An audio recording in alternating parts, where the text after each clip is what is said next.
A brave gay black police officer faces relentless humiliation and systemic prejudice from within his own department.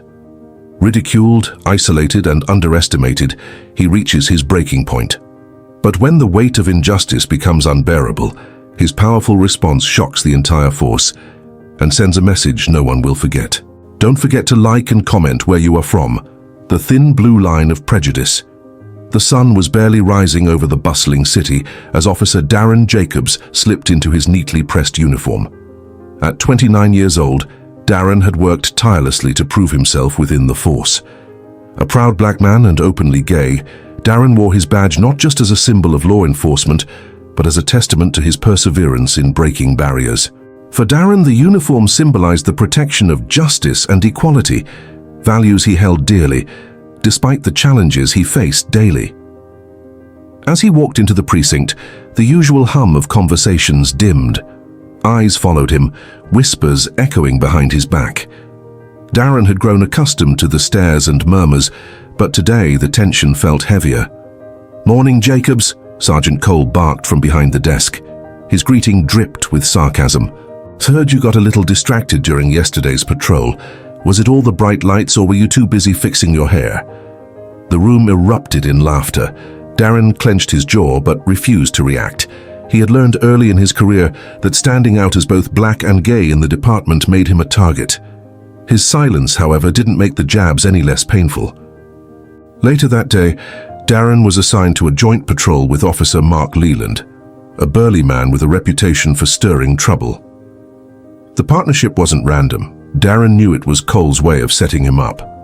Leland had been vocal about his disdain for Darren, using thinly veiled slurs and jokes to undermine him at every opportunity. "You ready, Princess?" Leland sneered as Darren slid into the passenger seat of the patrol car. "Hope you don't break a nail out there." Ignoring the comment, Darren focused on the radio chatter, scanning for calls.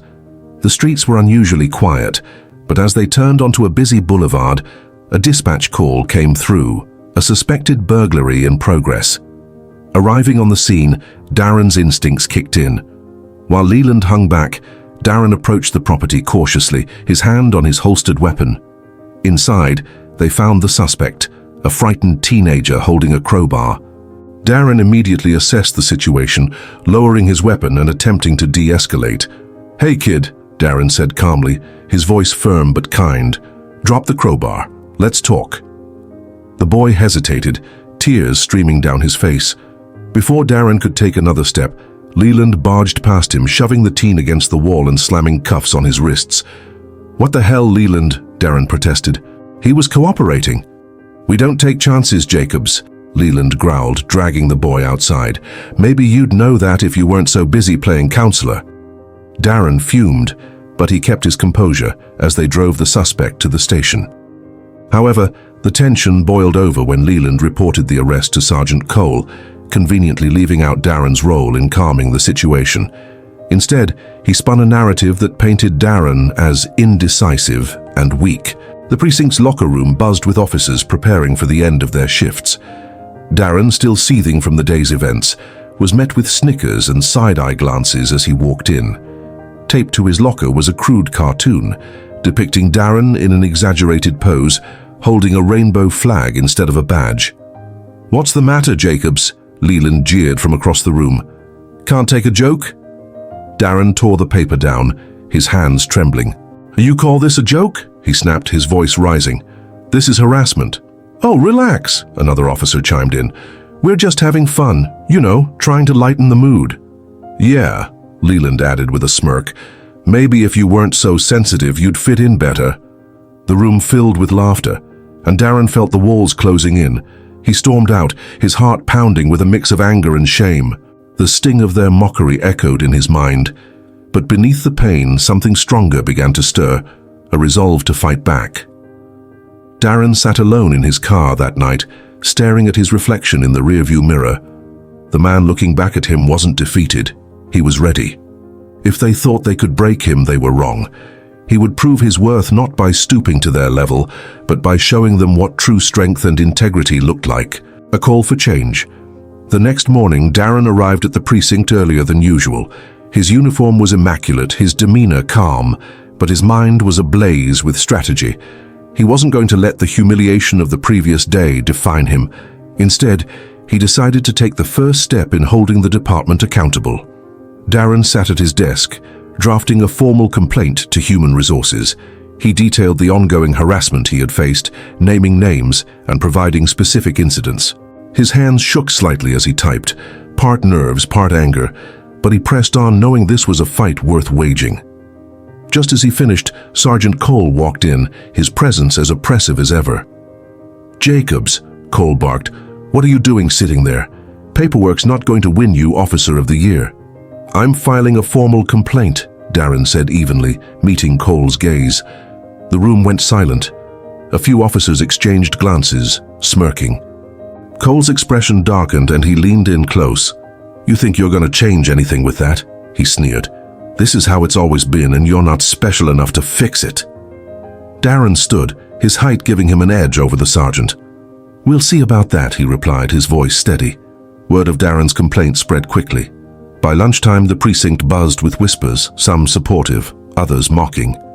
Darren ignored the stares and snide comments, focusing instead on his patrol duties. Later that day, a rookie officer named Maria Sanchez approached him as he reviewed case files at his desk. She was one of the few who hadn't joined in the jeers. "Jacobs," she said quietly, glancing around to make sure no one was listening. "What you're doing, it's brave." Darren raised an eyebrow. "Brave or reckless?" "Both," Maria admitted, a small smile tugging at her lips. "But someone had to do it. I've seen what they put you through and it's not right." Darren felt a flicker of hope. "Thanks, Sanchez, that means a lot." "Just know you're not alone," she added, before hurrying off, leaving Darren with a renewed sense of purpose. 2 days later, Darren was called into a meeting with Deputy Chief Andrews, a senior officer known for his political maneuvering within the department. The meeting took place in Andrews's wood-paneled office, the air thick with tension. "Officer Jacobs," Andrews began, his tone clipped, "I've reviewed your complaint. While I understand your concerns, I must remind you that accusations like these can disrupt the harmony of our team." "Harmony?" Darren repeated incredulously. "With all due respect, sir, there's no harmony when officers are targeted for who they are." Andrews frowned. "Be that as it may, filing complaints against your colleagues can create divisions. Perhaps it would be better to address these issues informally." Darren clenched his fists beneath the desk. "I've tried addressing it informally for years, sir. That hasn't worked." Andrews leaned back in his chair, steepling his fingers. "I'll investigate your claims, but I advise you to tread carefully. The department values loyalty above all else." Darren left the meeting feeling both vindicated and infuriated. It was clear that Andrews intended to sweep the issue under the rug, but Darren wasn't about to let that happen. That evening, Darren met with his longtime friend Marcus, a civil rights attorney who had been instrumental in advocating for marginalized communities. They sat in a quiet cafe, Darren sharing the details of his complaint and the subsequent meeting with Andrews. "This is bigger than you, Darren," Marcus said, his voice firm. "You're shining a light on something that's been buried for far too long, but you need to be prepared. They're going to fight back." Darren nodded, his resolve hardening. "I've been fighting my whole life, Marcus. This won't break me." "It's not just about surviving," Marcus said, sliding a business card across the table. "It's about winning. I can help you take this public if they try to bury it." Darren hesitated. Taking the fight outside the precinct was a risk, but one he might have to take. "I'll keep that in mind," he said, pocketing the card. The next morning, as Darren prepared for his shift, he found an anonymous note tucked into his locker. "Not everyone here agrees with what's happening. Keep fighting, you're making a difference." The message was brief, but it filled Darren with a sense of validation. Someone within the department was on his side, even if they weren't ready to show it openly. Darren folded the note carefully and tucked it into his pocket. Every battle needed allies, and he was determined to find his. As Darren continued his daily routine, he began noticing small changes. Some officers avoided him altogether, while others grew bolder in their mockery. Despite the hostility, Darren stood tall, refusing to let them see him falter. The tension reached a boiling point during a precinct meeting. Cole, addressing the room, made a snide comment clearly aimed at Darren. "Some of us know how to take a joke, others not so much," Cole said, eliciting laughter from his usual group of supporters. Darren stood, his voice cutting through the noise. "If professionalism is a joke to you, Sergeant, maybe you're in the wrong line of work." The room fell silent. Cole glared at Darren, his face reddening. "Watch yourself, Jacobs," he growled. But Darren wasn't watching himself. He was watching them, all of them, and making mental notes for the battles ahead. Lines are drawn. The precinct's atmosphere became more polarized after Darren's public confrontation with Sergeant Cole. Some officers openly supported Cole, their loyalty rooted in a culture resistant to change. Others began to distance themselves from the tension, unwilling to pick sides. Darren, however, stood his ground, determined to confront the toxic environment head-on. One afternoon, Darren was called into a meeting with a group of senior officers, including Deputy Chief Andrews. The room was cold and sterile, the blinds drawn tightly, as if to shield the discussion from prying eyes. "Officer Jacobs," Andrews began, his tone clipped, "your recent behavior has been disruptive. Your colleagues have expressed concerns that your actions are undermining morale." Darren raised an eyebrow. "Morale? Or complacency, sir? Because what I'm fighting is a culture that shouldn't exist in this department." Andrews's lips thinned into a line. "This isn't the place to air grievances. We're a team, and teams function through unity, not division." Darren leaned forward, his voice firm but controlled. "Unity doesn't mean ignoring injustice. I joined this force to serve and protect, not to stand by while colleagues perpetuate harassment." The room fell silent, tension crackling in the air. Finally, Andrews sighed, his expression softening into feigned concern. "We'll conduct a formal review of your complaint. In the meantime, I suggest you focus on your duties and avoid unnecessary conflict." Darren left the meeting frustrated but resolute. He had heard this kind of placating rhetoric before, stall tactics meant to wear him down, but he wasn't going to let them break him. That evening, Darren returned to the community center where he had volunteered for years. It was a modest building, but it served as a lifeline for many in the neighborhood. As he entered, he was greeted warmly by the center's director, a woman named Evelyn, who had known Darren since his academy days. "How you've been busy," Evelyn said with a knowing smile. "Word's spreading about what you're doing at the precinct." Darren sighed, running a hand over his face. "It's not exactly going smoothly. Feels like I'm fighting a losing battle." "Change is never smooth," Evelyn said, her voice gentle but firm. "But you're not fighting alone. The community sees what you're doing, and we're behind you." As if on cue, a group of young men and women approached Darren. They were part of the youth program he had helped establish, and their faces were filled with admiration.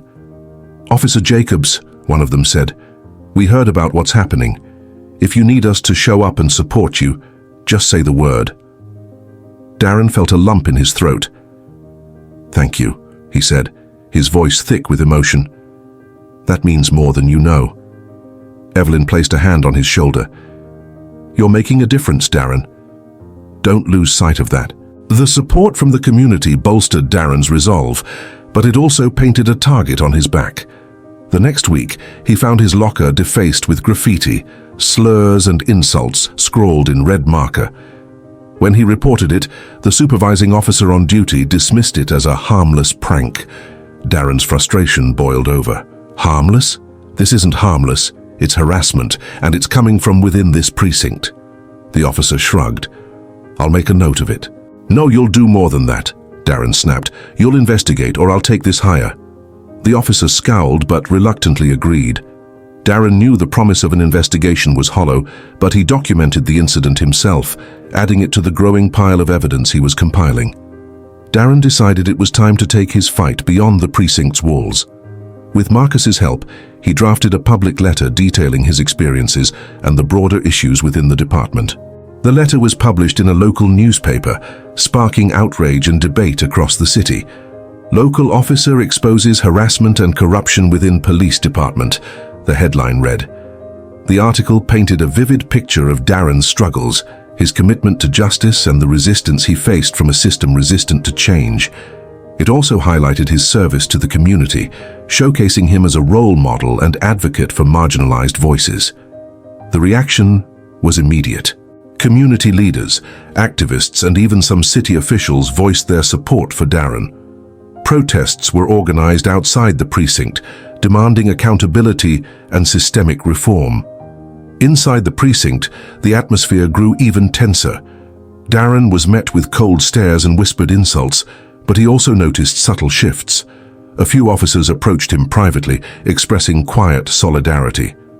They weren't ready to speak out publicly, but their words gave Darren hope. Sergeant Cole, furious at the growing attention, began to escalate his harassment. He assigned Darren to the most dangerous beats, hoping to intimidate him into submission. One night, Darren found himself responding to a call in a particularly volatile neighborhood, his backup arriving late and unprepared. When Darren confronted Cole about the setup, the sergeant smirked. "You think you're some kind of hero, Jacobs. Let's see how long you last without the department on your side." Darren's fists clenched, but he refused to give Cole the satisfaction of a reaction. Instead, he walked away, his determination burning brighter than ever. The tension reached its peak during a precinct-wide meeting. The department's leadership, under pressure from public scrutiny, announced the formation of an independent review board to investigate Darren's allegations. As the announcement was made, Darren stood, addressing the room. "This isn't just about me," he said, his voice clear and unwavering. "It's about every officer who's been silenced, every community that's been failed by a broken system. Change starts here, and it starts now." The room erupted into murmurs, some supportive, others hostile. Darren knew the road ahead would be long and treacherous, but for the first time, he felt the tide beginning to turn. Allies and opponents. The announcement of an independent review board sent ripples through the precinct. For Darren, it was a victory, albeit a fragile one.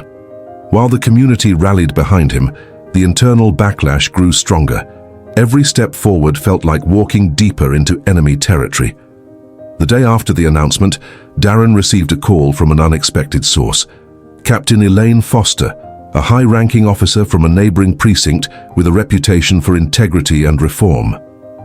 "Officer Jacobs," Foster began, her voice calm but resolute. "I read your letter, and I want you to know you're not alone." Darren leaned back in his chair, surprised. "Thank you, Captain, that means a lot." "I've seen this kind of resistance before," Foster continued. "Change scares people, especially those who benefit from the status quo, but I've also seen how powerful it can be when the right people stand up. If you need support, resources, or just someone to back you publicly, I'm here." Darren exhaled, a weight lifting from his chest. "I could use all the help I can get." Foster didn't just offer words, she acted. She connected Darren with officers from other precincts who had faced similar battles, creating a network of support. Together, they began drafting proposals for systemic changes, from updated harassment policies to mandatory diversity training. The independent review board wasted no time. Investigators arrived at Darren's precinct, interviewing officers and reviewing documents. Darren handed over his meticulously documented evidence, including recordings, photographs, and emails. It was a risk. Exposing everything he had gathered could make him more of a target, but he knew it was necessary. The review board's presence sent shockwaves through the department. Some officers avoided Darren entirely, fearing association with him would draw unwanted scrutiny. Others doubled down on their hostility, muttering insults as he walked by. One afternoon, Darren found a note on his desk. It read, "Watch your back." He showed the note to the investigators, who added it to their growing file. Darren's resolve hardened. They wanted him to feel isolated, but he refused to give them the satisfaction. Sergeant Cole was livid. The investigation threatened not only his position, but the culture he had worked so hard to preserve. He began spreading rumors about Darren, claiming he was fabricating his allegations for attention and political gain. During a staff briefing, Cole couldn't resist taking a jab. "Some people in this department seem more interested in being celebrities than doing their jobs," he sneered, his eyes locking on Darren.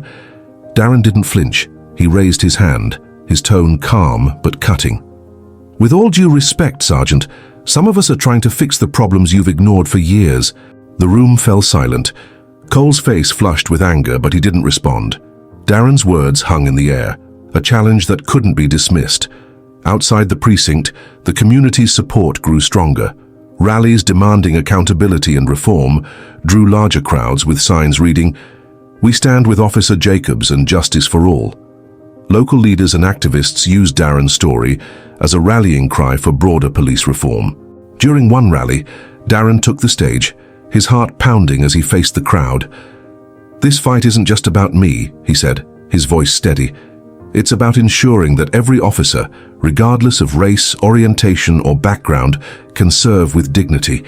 And it's about building a department that the community can trust." The crowd erupted into cheers, their energy fueling Darren's determination. As the investigation progressed, Darren's enemies grew more desperate. One night, as Darren was leaving the precinct, he noticed a car following him. He made a series of turns, trying to lose the tail, but the car stayed close. Darren's instincts kicked in. He pulled into a well-lit gas station and stepped out of his car, his hand resting on his holstered weapon. The other vehicle pulled up beside him, and two men stepped out. They weren't in uniform, but Darren recognized them as off-duty officers from his precinct. "Jacobs," one of them said, his voice low and threatening. "You need to back off. This whole thing, it's not worth it." Darren stood his ground, his voice calm but firm. "Threatening me isn't going to stop the truth from coming out." The second officer smirked. "Truth? No one's going to listen to you once we're done." Before they could say more, the sound of approaching sirens filled the air. Darren had called for backup the moment he realized he was being followed. The two officers froze, their bravado evaporating as a marked patrol car pulled into the station. "Problem here, Jacobs?" the responding officer asked, stepping out. Darren shook his head, his gaze locked on the two men. "Nothing I can't handle." The off-duty officers muttered curses under their breath and got back into their car, speeding off into the night. Darren thanked the responding officer and drove home, his hands gripping the wheel tightly. The encounter only solidified his resolve. He was in the fight of his life, but he wasn't backing down. The investigation began uncovering widespread misconduct, from harassment and discrimination to corruption. Several officers, including Cole, were placed on administrative leave pending further review. The tide was turning, but Darren knew the battle wasn't over. One evening, as he reviewed notes for an upcoming community meeting, his phone buzzed. It was a text from Marcus. "Proud of you, brother, you're making history." Darren smiled, his resolve renewed. He wasn't just fighting for himself, he was fighting for every officer and community member who deserved better. Betrayals and breakthroughs. The investigation was in full swing, and Darren found himself at the center of both progress and backlash. As the review board continued its work, tension within the precinct reached a boiling point. Darren had allies, but the opposition was growing bolder, and the lines between friend and foe became increasingly blurred. One afternoon, Darren received an unexpected visit from Officer Lisa Bryant, someone he'd considered a neutral party. Lisa had always been polite but distant, preferring to keep her head down and avoid conflict. "Jacobs," she began, stepping into the break room where Darren was reviewing his case notes. "Can we talk?" Darren looked up, surprised. "Of course." Lisa sat across from him, her expression tense. "I've been thinking about everything that's happening. I want to help, but I'm scared. Cole and his crew, they don't take prisoners." Darren studied her carefully, weighing her words. "I get it, Lisa. It's not easy to stand up to people like them, but staying silent only gives them more power." Lisa hesitated, then nodded. "You're right. I can't keep looking the other way. I have some information that might help the investigation." Darren's pulse quickened. "What kind of information?" "Records," Lisa said, lowering her voice. "Emails and messages that show how Cole and others covered up incidents of harassment and misconduct. I can get them to you, but you can't tell anyone where they came from." Darren nodded. "You have my word." That night, Lisa sent Darren a folder of encrypted files. As he reviewed the documents, his anger grew. The messages were damning. implicating not only Cole but several higher-ups in a coordinated effort to silence complaints and protect their own. The next day, Darren handed the files to the review board, ensuring they were added to the growing pile of evidence. He thanked Lisa privately, feeling a glimmer of hope that more officers might come forward. But Lisa's motives weren't as pure as they seemed. Unbeknownst to Darren, she had tipped off Cole about the transfer of evidence. Within hours, Darren's personal information was leaked online. His address, phone number, and even details about Marcus. It was a blatant act of intimidation, and it worked. The harassment escalated quickly. Darren received anonymous phone calls at all hours, his voicemail filling with threats and slurs. One morning he found his car vandalized, the words "traitor" spray-painted across the hood. Marcus, ever supportive, was furious. "This is insane, Darren. You can't keep living like this." "I don't have a choice," Darren replied, his voice weary. "If I back down now, they win." Marcus shook his head. "You're not in this alone, you know. Let me help." But Darren was resolute. He didn't want Marcus to become another target. "The best way you can help is by staying safe." As Darren worked to repair the damage, he noticed something else. Neighbors who once greeted him warmly now avoided eye contact. The smear campaign was working, and it was taking a toll. Despite the setbacks, the investigation uncovered more than Darren had hoped. Officers who had once remained silent began speaking up, emboldened by the review board's presence. Stories of misconduct and corruption surfaced, painting a damning picture of the precinct's culture. Captain Elaine Foster continued to support Darren, arranging meetings with advocacy groups and legal experts. "This isn't just about your precinct," she told him. "This is a fight for systemic change."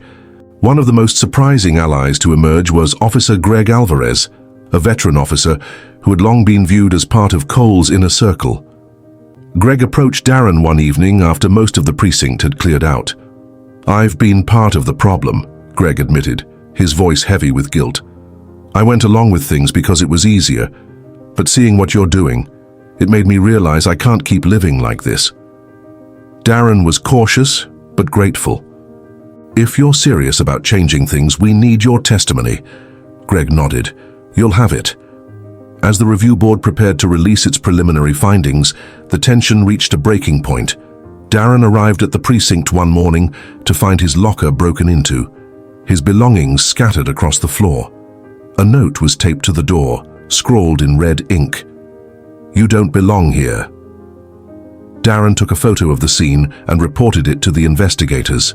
But as he cleaned up the mess, a wave of exhaustion hit him. The constant battle was wearing him down, and for the first time, he wondered if it was all worth it. Later that day, Darren sat alone in his car, staring at the city skyline. He thought about Marcus, his mother, and the community rallies that had kept him going. He thought about every officer who had suffered in silence, too afraid to speak up. He clenched his fists, his resolve hardening. "I'm not giving up." The review board's preliminary report was released at a press conference attended by community leaders, activists, and members of the media. The findings were damning: systemic harassment, widespread corruption, and a culture of fear perpetuated by leadership. Several officers, including Cole, were officially suspended pending further investigation. The department was placed under strict oversight, with immediate reforms mandated.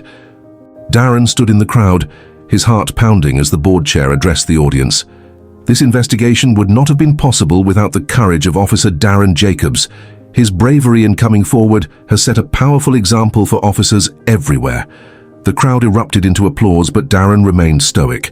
This was a victory, but it wasn't the end. That night, Marcus surprised Darren with a small celebration at home. Friends and supporters gathered, their laughter and warmth momentarily washing away the stress. "You did it," Marcus said, pulling Darren into a hug. "You're changing things." Darren smiled, but his eyes held a trace of sadness. There's still so much to do. As the evening wore on, Darren found himself reflecting on the journey. He had faced humiliation, isolation, and threats, but he had also discovered strength, resilience, and allies he never expected. Before going to bed, Darren drafted a post for social media. It was simple but heartfelt. Thank you to everyone who stood by me. This fight isn't over, but together, we're making progress.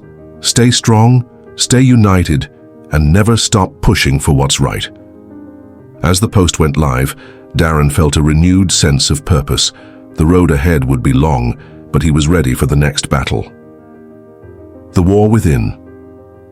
The investigation had shaken the department to its core, but the battle was far from over. Darren knew that systemic change didn't happen overnight, and for every step forward, there seemed to be a counterattack waiting to undermine progress. The precinct had become a battlefield of its own. Officers were split into factions, those who supported the reforms and those who clung to the old ways, resentful of Darren and the changes he represented. "Watch your back, Jacobs," one officer sneered as Darren walked past the locker room.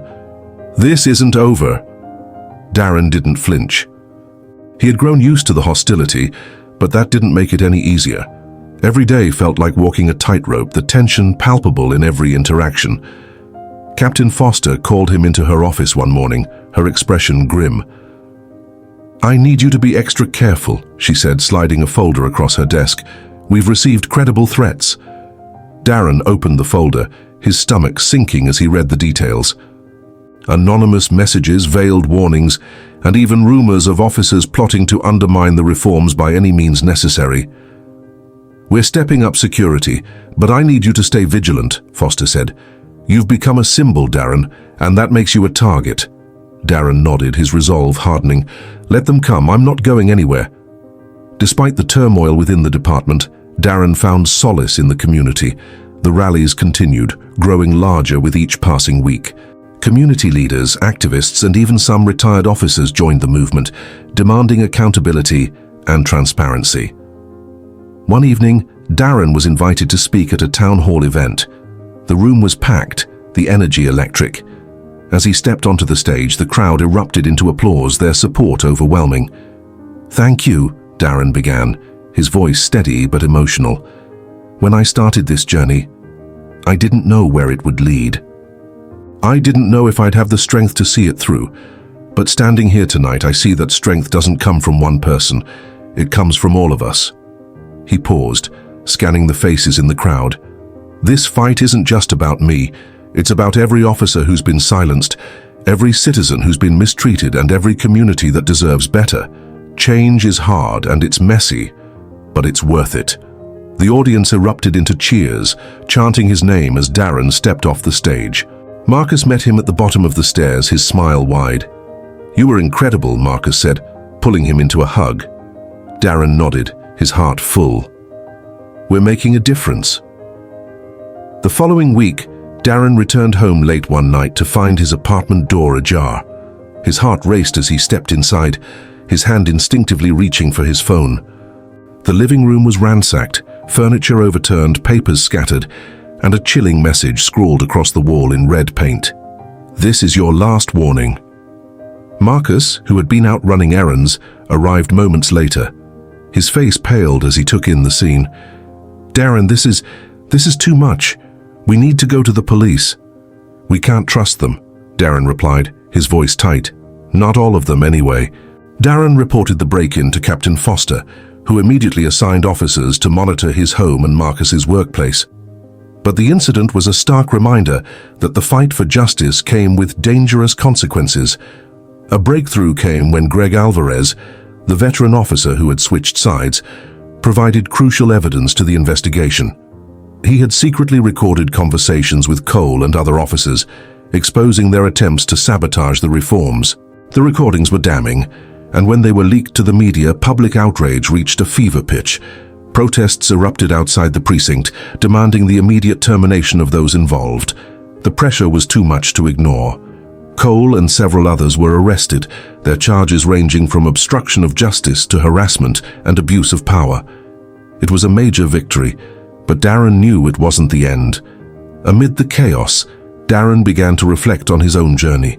The scars, both physical and emotional, ran deep, and he knew he needed to find a way to heal. One evening, he sat down with Marcus, the weight of the past year heavy on his shoulders. "I've been thinking," Darren said, his voice quiet, "about what happens after this. Marcus tilted his head. After what? After the investigation, the reforms, everything. I've spent so much time fighting, but I don't know who I am outside of that. Marcus reached for Darren's hand, squeezing it gently. You're more than this fight, Darren. You've always been more, and whatever comes next, we'll figure it out together. Darren smiled, the tension in his chest easing slightly. I don't deserve you. Yes, you do, Marcus replied firmly. And don't you forget it. Months later, the precinct underwent a complete overhaul. New leadership was appointed, policies were rewritten, and mandatory training programs were implemented to address bias, harassment, and misconduct. The changes were far from perfect, but they were a step in the right direction. Darren decided to stay despite the risks. He knew the work was far from over, but he also knew he could be a force for change from within. One afternoon, as he walked through the precinct, a young recruit approached him nervously. Officer Jacobs? Yes, Darren replied. I just wanted to say thank you for everything you've done. You've made it possible for people like me to feel like we belong here. Darren's chest swelled with pride. You're welcome. And remember, this is just the beginning. Keep fighting for what's right. The recruit nodded, her eyes shining with determination. That evening, Darren recorded a video for his growing online audience. Sitting in his modest apartment, he spoke with the same quiet strength that had carried him through the darkest moments. This journey has been one of the hardest of my life, he began. I've faced betrayal, intimidation, and fear, but I've also found hope, resilience, and community. He paused, his gaze steady. To anyone out there who feels like the odds are against them, don't give up. Change is possible, but it starts with us. Speak up, stand together, and never stop pushing for justice. Darren leaned forward slightly, his tone softening. If this story inspired you, share it. Let someone else see that no matter how hard the fight, it's worth it. And don't forget to like, comment, and subscribe to join a community that believes in doing what's right. As the video ended, Darren felt a sense of peace. The fight wasn't over, but for the first time in a long time, he felt ready for whatever came next. Together with Marcus, his community, and his allies, Darren knew they could face anything and win. The price of change. In the months that followed, Darren's reforms began to show results. The department saw an increase in reports of misconduct, a clear sign that officers and citizens alike were starting to trust the system. Yet not everyone welcomed these changes. Behind closed doors, a quiet resistance brewed. Senior officers who resented Darren's policies made subtle attempts to undermine him, slowing down processes and creating tension within the ranks. Darren, however, refused to back down. He had learned that significant change always came at a high cost. One morning, as Darren reviewed reports in his office, a young officer named Victor appeared at his door. May I come in? Victor asked hesitantly. Darren gestured for him to enter. Of course. What's on your mind? Victor closed the door behind him, his expression heavy. I just wanted to say thank you. You probably don't know this, but when I first joined, I almost quit. I thought I'd never have a chance to grow in this environment. But you've opened doors for people like me. The words caught Darren off guard. He offered a small but genuine smile. That's why we're here, Victor, to make sure everyone has a fair chance. Victor nodded, visibly emotional, before leaving. Darren stared at the closed door, feeling a rare sense of pride. As Darren's reforms gained momentum, he also faced external pressures. Political groups began using his name as a symbol for their agendas, often twisting his actions to fit their narratives. Headlines like "Progressive Cop Dismantles Tradition" began circulating. These critiques reached a boiling point when a group of retired officers held a press conference condemning Darren's leadership. We're losing what made this department respected, one former commander declared. Darren Jacobs is tearing apart our legacy. The constant attacks began to take a toll on Darren's mental health. He withdrew from his friends and supporters, spending sleepless nights questioning whether his efforts were worth the pain. It was Marcus who pulled him back. You think fighting this alone is the answer, Marcus said one evening, gently taking the empty wine glass from Darren's hand. You have allies, use them. Darren knew Marcus was right. He reached out to his network, reconnecting with community leaders and advocates. The hardest battles, he realized, couldn't be won in isolation. The turning point came during a rally organized by a local community group in support of Darren's reforms. As Darren addressed the crowd, a group of masked officers interrupted the event, throwing smoke bombs and using megaphones to disperse the gathering. It was clear to Darren that this was no random act of dissent. These officers were internal agitators, attempting to publicly discredit his leadership. Darren grabbed the microphone, his voice cutting through the chaos. "Do you think fear can stop change?" one he demanded. "Do you think intimidation will bring back a broken system? Think again. We are here to rebuild, and nothing will stop us." Instead of scattering, the crowd erupted in support. Even amid the smoke and confusion, Darren became a symbol of resistance. Following the incident, an internal investigation exposed the officers responsible. Public outrage demanded swift action, and the department had no choice but to issue severe disciplinary measures. For the first time, Darren saw a movement larger than himself, a community united in the fight for justice. Months later, Darren was promoted to Chief of Community Relations, a role that gave him even more influence within the department. But for Darren, titles were secondary. The real reward was in the smiles of children he met during patrols, the gratitude of citizens who had once felt ignored, and the visible transformation of the system. Darren recorded a final video for his channel. The camera focused on him sitting in a park at sunset. "When I started this journey, I never imagined the challenges ahead. There were days I wanted to quit, when the weight of the fight felt unbearable. But if there's one thing I've learned, it's that the changes that matter most are the ones that push us to keep going, even when everything tells us to stop." He smiled faintly, looking directly into the camera. If this story inspired you, share it. Let's show the world that no one fights for justice alone. Don't forget to like and subscribe, because together we can do so much more. As the video ended, the screen faded to black, displaying a final message. The fight for equality continues, and you are part of it. The final stand. The courtroom was packed. Reporters, community leaders, and members of the police force filled every seat. All eyes were on Elijah as he stood at the podium, his posture commanding respect despite the tension in the air. He had spent weeks gathering evidence, meticulously piecing together a case against the department's systemic failures. "Ladies and gentlemen of the jury," Elijah began, his voice steady and resonant, "this case isn't just about me.